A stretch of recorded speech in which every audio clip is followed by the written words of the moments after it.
नमस्कार विद्यार्थी मित्रांनो. जेव्हा आपण ग्रॅज्युएशन पूर्ण करतो तेव्हा सगळ्यात एक प्रश्न पडतो की यापुढे आपण काय करायला हवं.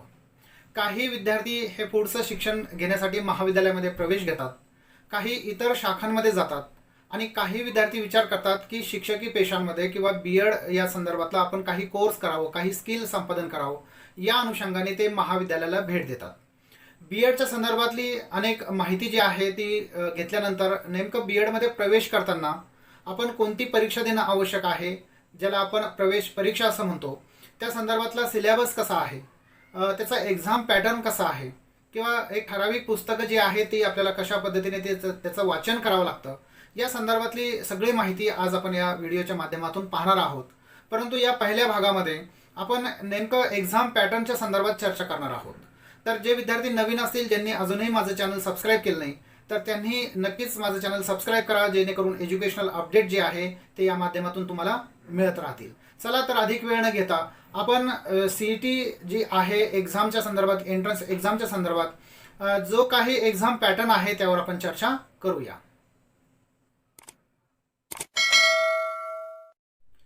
विद्यार्थी मित्रांनो, जेव्हा तुम्हाला बी एडसाठी प्रवेश घ्यायचा आहे तेव्हा एक नोटिफिकेशन CET सेलकडून प्रकाशित करण्यात येते आणि त्या नोटिफिकेशनलाच आपण त्यामध्ये मेन्शनिंग केलेलं असतं की MH BEd CET entrance exam. आता ही एंट्रन्स एक्झामसाठी फॉर्म वगैरे भरणं ही प्रोसिजर पूर्ण झाल्यानंतर किंवा त्याचा पॅटर्नच्या संदर्भात जर आपण विचार केल्यानंतर सगळ्यात महत्त्वाचं की CET सेलने जो काही शेड्यूल दिलेला असेल किंवा जे वेळापत्रक दिलेलं असेल तर त्या वेळापत्रकाची माहिती आपल्याजवळ ठेवणं आवश्यक आहे. त्यानंतर सगळ्यात एक महत्त्वाची गोष्ट विद्यार्थी मित्रांनो आहे की याचा एक्झाम पॅटर्न जो आहे त्याची सुद्धा तुम्हाला परिचय असणं आवश्यक आहे. तर यामध्ये दोन प्रकारच्या एक्झाम्स असतात. ज्या विद्यार्थ्यांना मराठी बी एडसाठी प्रवेश घ्यायचा आहे त्या विद्यार्थ्यांसाठी एक वेगळी परीक्षा आहे. ज्या विद्यार्थ्यांना इंग्लिश मिडियममध्ये परीक्षा घ्यायची असेल तर त्यांच्यासाठी सुद्धा एक वेगळी परीक्षा आहे, ज्याला आपण ELCT असं म्हणतो.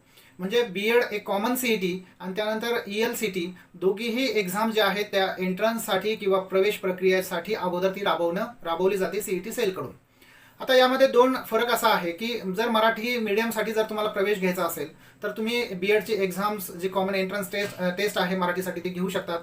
आणि ज्या विद्यार्थ्यांना इंग्लिश मीडियममध्ये आणि किंवा इंग्लिश महाविद्यालयामध्ये ज्या ठिकाणी इंग्लिश भाषेमधून सगळा सिलेबस शिकवला जातो तर अशा महाविद्यालयामध्ये जर प्रवेश घ्यायचा असेल तर त्यांना ELCT एक्झाम जी आहे ती त्या ठिकाणी द्यावी लागणार आहे. तर त्यामध्ये नेमकं दोघांमध्ये फरक कोणता आहे त्या संदर्भातली माहिती आपण आज जाणून घेऊया. आता सगळ्यात एक महत्त्वाचं आहे विद्यार्थी मित्रांनो की जर तुम्हाला इंग्लिश मीडियममध्ये किंवा मराठी मीडियमचा परीक्षा द्यायची असेल तर त्यामध्ये थोडीशी माहिती त्यामध्ये असणं आवश्यक आहे. जर ही बी एड CET एक्झाम द्यायची असेल तर ती तुम्हाला ऑनलाईन या मोडमध्येच द्यावी लागते. दोन्ही एक्झाम ELCT असेल किंवा मराठी मीडियमच्या संदर्भातली CET असेल तर दोन्ही परीक्षा ज्या आहेत त्या ऑनलाईन मोडच्या माध्यमातूनच तुम्हाला द्यावी लागणार आहे. दुसरी एक महत्त्वाची गोष्ट आहे की जर मराठी माध्यममध्ये जर तुम्ही परीक्षा देत असाल तर त्या परीक्षेचा कालावधी जो आहे तो किमान 1.5 तासाचा त्या ठिकाणी असणार आहे. म्हणजे 1 तास आणि 30 मिनिटासाठी ही परीक्षा त्या ठिकाणी आयोजित होणार आहे. दुसरी एक महत्त्वाची गोष्ट आहे विद्यार्थी मित्रांनो की या सगळ्या परीक्षामध्ये नेमकं कोणत्या कॅटेगरीचे किंवा कोणत्या सेक्शनमधले प्रश्न येतात ते सुद्धा तुम्हाला माहिती होणं आवश्यक आहे. तर पहिला जो पॅटर्न आहे जो एक्झाममध्ये येतो तो आहे मानसिक क्षमता. त्यालाच आपण इंग्लिशमध्ये मेंटल ॲबिलिटी असं म्हटलेलं आहे. म्हणजे मानसिक क्षमतेवर आधारित काही प्रश्न तुम्हाला त्या ठिकाणी येऊ शकतात किंवा तो क्रायटेरिया त्या ठिकाणी महत्त्वाचा आहे. दुसरी एक महत्त्वाची गोष्ट आहे की दुसरा जो क्रायटेरिया आहे तो आहे जनरल नॉलेजचा, ज्याला आपण मराठीमध्ये सामान्य ज्ञान असं म्हटलेलं आहे. म्हणजे सामान्य ज्ञानावर आधारित काही प्रश्न असणार आहेत. त्याच्यामध्ये काय काय आहे ते आपण सिलेबसच्या प्रत्यक्ष त्या पार्टमध्ये आपण पाहणार आहोत. मात्र एक आहे की मेंटल ॲबिलिटी, त्यानंतर जनरल नॉलेजच्या संदर्भात, आणि एक आहे टीचर ॲप्टिट्यूडच्या संदर्भात. म्हणजे तुमचा शिक्षक होण्याचा जो कल आहे किंवा वृत्ती जी आहे, अभिवृत्ती जी आहे, तर ती किती प्रमाणात आहे हे सुद्धा त्या ठिकाणी तपासल्या जाणार आहे. दोन्ही परीक्षा ऑनलाईन आहे आणि एक प्रकारे त्या कोर्ससाठी तुम्ही किती ॲप्लिकेबल आहेत या परीक्षेच्या माध्यमातून खरं तर हे चेक केलं जातं किंवा पाहिलं जातं. आता यामध्ये जर तुम्हाला इंग्लिश मीडियममध्ये जर प्रवेश घ्यायचा असेल किंवा इंग्लिश माध्यमांच्या ज्या शाळा आहेत महाविद्यालय आहेत त्या महाविद्यालयामध्ये तुम्हाला इंग्लिश मीडियममध्ये जर बी एड करायचं असेल तर त्याचंही माहिती तुम्हाला असणं आवश्यक आहे. तर ही सुद्धा परीक्षा एक ऑनलाईन मोडमध्ये आहे. तिचा कालावधी मराठी मीडियमपेक्षा थोडासा कमी आहे, म्हणजे 1 तासाचा हा कालावधी आहे.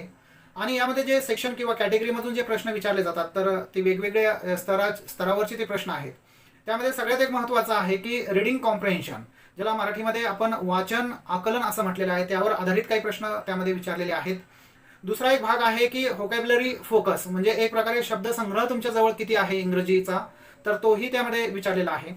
त्यानंतर दुसरा आहे सेंटेन्स फॉर्मेशन किंवा ग्रामर फोकस किंवा व्याकरणाच्या दृष्टिकोनातून, शब्द वाक्य रचनेच्या संदर्भात किंवा ध्वनीच्या संदर्भात, त्याला आपण ध्वनित्मक असं म्हटलेलं आहे, त्याच्या संदर्भात काही प्रश्न विचारलेला आहे. फोनोटिक्सवर काही प्रश्न विचारलेला आहे. व्हर्बल आयडम्स अँड ॲडव्हर्ब, प्रोव्हर्ब याच्यावर काही प्रश्न विचारलेले आहेत, ज्याला आपण तोंडी मुहावरे किंवा वाक्प्रचार असा शब्दप्रयोग केलेला आहे. दुसरा एक भाग आहे की त्याच्यामध्ये फिगर ऑफ स्पीच, म्हणजे भाषेचे अलंकार कोणकोणते आहेत हे सुद्धा विचारलेलं आहे, ज्याच्यामध्ये उपमा आहे, रूपक आहे मराठीमध्ये, त्याच्यानंतर अतिशयोक्ती आहे किंवा यमक आहे. याचा अर्थ असा आहे विद्यार्थी मित्रांनो की जर तुम्हाला इंग्लिश मिडियमच्या महाविद्यालयामध्ये बीएडसाठी प्रवेश घ्यायचा असेल तर तुम्हाला ह्या सगळ्या गोष्टी त्या ठिकाणी येणं आवश्यक आहे. रिडिंग कॉम्प्रिहेन्शन आहे, व्होकॅब्युलरी फोकस आहे, ग्रामरवर विचारलेलं आहे, ग्रामर शिवाय त्या ठिकाणी सेंटेन्स फॉर्मेशन आहे, फोनोटिक्स आहे, व्हर्बल आयडम्स अँड प्रोव्हर्ब आहे, आणि सगळ्यात शेवटी की फिगर ऑफ स्पीच आहे, ज्याला भाषेचे अलंकार असं म्हटलेलं आहे. तर ह्या सगळ्या कॅटेगरीवर तुम्हाला अभ्यास किंवा सगळ्या सेक्शन्सवर तुम्हाला अभ्यास त्या ठिकाणी करणं अपेक्षित आहे. आता त्या तुलनेने जर मराठी मीडियमच्या विद्यार्थ्यांना जर त्या ठिकाणी प्रवेश घ्यायचा असेल किंवा सीईटी परीक्षा द्यायची असेल, प्रवेश प्रक्रियेच्या संदर्भात माहिती जर जाणून घ्यायची असेल, तर त्यांच्यासाठी जे 3 क्रायटेरिया मी सांगितलेले आहे की एक आहे मेंटल ॲबिलिटी, दुसरा आहे जनरल नॉलेज, आणि तिसरा आहे टीचिंग ॲप्टिट्यूड, की शिकवण्याचा कल तुमचा कशा प्रमाणात आहे हे सुद्धा त्या ठिकाणी चेक केले जाणार आहे. तर याच्यासाठी जो आहे परीक्षांमध्ये मार्क्स कशा पद्धतीने विचारले गेलेले आहेत ते सुद्धा आपण या माध्यमातून माहिती घेणार आहोत. आता विद्यार्थी मित्रांनो, हे झालं सगळं क्रायटेरियाच्या संदर्भात. एक गोष्ट त्या ठिकाणी अपेक्षित आहे की जर तुम्हाला इंग्लिश मीडियमच्या महाविद्यालयामध्ये प्रवेश घ्यायचा असेल, जे आपण 7 क्रायटेरिया किंवा 7 सेक्शन्स जी आपण ग्राह्य धरलेली आहे, त्याच्यामध्ये सगळ्यात एक आहे की रिडिंग कॉम्प्रिहेन्शनवर. त्या ठिकाणी रिडिंग कॉम्प्रिहेन्शनवर तुम्हाला 20 प्रश्न विचारलेले आहेत 20 मार्कांसाठी. त्यानंतर व्होकॅब्युलरी फोकस जो आहे त्या ठिकाणी विचारलेला आहे, 5 प्रश्न असणार आहे 5 मार्कासाठी. याचा अर्थ प्रत्येक एक प्रश्न जो आहे तो 1 मार्कसाठी असणार आहे. दुसरा आहे ग्रामरच्यावर आधारित जे प्रश्न असणार आहे ते 8 प्रश्न असणार आहेत, त्याला सुद्धा 8 गुण त्या ठिकाणी दिले गेलेले आहे. दुसरा आहे सेंटेन्स फॉर्मेशन, ज्याच्यावर 7 प्रश्न असणार आहेत, तेही 7 गुणांसाठी असणार आहे. दुसरा आहे फोनोटिक्सवर 3 प्रश्न 3 गुणांसाठी. व्हर्बल आयडम्स अँड प्रोव्हर्ब्स जे आहेत त्यांच्यासाठी 5 प्रश्न अर्थात 5 गुणांसाठी. त्यानंतर फिगर ऑफ स्पीच जे आहे त्याच्यावर 2 प्रश्न विचारणार आहे, पुन्हा 2 मार्कांसाठी. याचा अर्थ असा की टोटल 50 प्रश्न तुम्हाला विचारले जाणार आहे, आणि त्या टोटल 50 प्रश्न हे 50 गुणांसाठी त्या ठिकाणी असणार आहे, हे सुद्धा तुमच्या लक्षात येणं आवश्यक आहे. ज्या विद्यार्थ्यांनी मागच्या वर्षी परीक्षा दिलेली आहे मात्र खूप घाई गर्दीमध्ये परीक्षा दिल्यानंतर नेमका एक्झाम पॅटर्न कशा पद्धतीने असतो याची त्यांना कल्पना नसते, त्यामुळे बऱ्याच वेळेस आपण नको त्या कंटेंटवर अधिक वेळ किंवा अधिक अभ्यासासाठी वेळ देत असतो. आता इथे एक महत्त्वाचं आहे की रिडिंग कॉम्प्रिहेन्शनवर 20 मार्क आहे, त्यामुळे तुम्हाला त्या संदर्भातले प्रश्न किंवा त्या संदर्भातली माहिती या ठिकाणी आवश्यक आहे. व्होकॅब्युलरी फोकसवर 5 मार्क आणि ग्रामरवर 8 मार्क आहे. याचा अर्थ तुम्हाला ग्रामर अधिक वाचणं महत्त्वाचं आहे. या संदर्भातली चर्चा आपण पुढे करणारच आहोत. आता काही विद्यार्थ्यांना जर मराठी मीडियममध्ये जर प्रवेश घ्यायचा असेल तर त्यांच्यासाठी कशा पद्धतीचं या ठिकाणी पॅटर्न आहे त्याची सुद्धा आपण या ठिकाणी माहिती घेणार आहोत. ज्या विद्यार्थ्यांना मराठी मीडियममध्ये घ्यायचं आहे त्यांनी मेंटल ॲबिलिटीवर त्यांना प्रमुखतः 40 प्रश्न विचारणार आहेत. प्रत्येक प्रश्न हा 1 मार्काचा आहे, आणि 1 मार्काचा 40 प्रश्न मेंटल ॲबिलिटीवर, याचा अर्थ 40 गुण त्या ठिकाणी झाले. त्यानंतर दुसरं आहे जनरल नॉलेजच्या संदर्भात, ते 30 गुणांसाठी आहे आणि 30 मार्कांसाठी ते विचारण्यात जाणार आहे. दुसरं आहे की टीचिंग ॲप्टिट्यूड, तुमचा शिकवण्याच्या संदर्भातला कल किंवा अभिवृत्ती कशी आहे त्यावर सुद्धा 30 प्रश्न विचारले जाणार आहेत, ते 30 गुणांसाठी असणार आहे. याचा अर्थ 100 प्रश्न असणार आहे मराठी मीडियम मध्ये महाविद्यालयामध्ये प्रवेश घेणाऱ्या विद्यार्थ्यांसाठी, जे 100 गुणांसाठी असणार आहे. त्यांचा वेळ सुद्धा 1.5 तासाचा आहे. पुढे जर इंग्लिश मीडियममध्ये जर द्यायचा असेल तर त्यांचा जो वेळ आहे तो 60 मिनिटाचा आहे. तर हा वेळेसंदर्भातली तफावत सुद्धा तुम्ही लक्षात घेणं आवश्यक आहे. तर हा सगळा जो होता तो एक्झाम पॅटर्न होता. मराठी मीडियम मध्ये जर प्रवेश घ्यायचा असेल तर कशा पद्धतीने आपल्याला परीक्षा द्यावी लागते, त्याचे कोणकोणते कॅटेगरीज आहे किंवा जे सेक्शन्स आहे कोणत्या सेक्शन्सवर आपल्याला भर द्यावा लागतो. इंग्लिशमध्ये काही सेक्शन्स आहे 7, त्याच्यावर आपल्याला कशा प्रकारे भर द्यावा लागतो, त्यांचे कोणत्या सेक्शनमधून किती प्रश्न येतात तेही आपल्याला माहिती असलं पाहिजे. मराठी मीडियममध्ये 1.5 तास आहे आणि 100 मार्क्स आहे आणि 100 प्रश्न आहे, आणि इंग्लिश मीडियममध्ये सुद्धा 50 प्रश्न आहे आणि 50 गुणांसाठी ते आहे. तर ही सगळी बॅकग्राऊंडची माहिती आपल्याला असणं आवश्यक आहे, जेणेकरून आपल्याला अभ्यासासाठी एक योग्य दिशा मिळू शकते. तर आजच्या व्हिडिओमध्ये केवळ पॅटर्न आहे, जो एक्झाम पॅटर्न आहे त्याच्यावर आपण चर्चा केलेली आहे. याच्यानंतरच्या व्हिडिओमध्ये आपण सिलेबसच्या संदर्भात चर्चा करणार आहोत आणि त्याच्यानंतर बुक्स कोणकोणते आवश्यक आहेत ते आपण पुढच्या भागामध्ये सुद्धा पाहणार आहोत. मात्र ही माहिती तुम्हाला कशी वाटली या संदर्भातले काही आपले प्रश्न असतील किंवा काही शंका असतील तर नक्कीच तुम्ही कॉमेंट्सद्वारे मला कळवू शकता.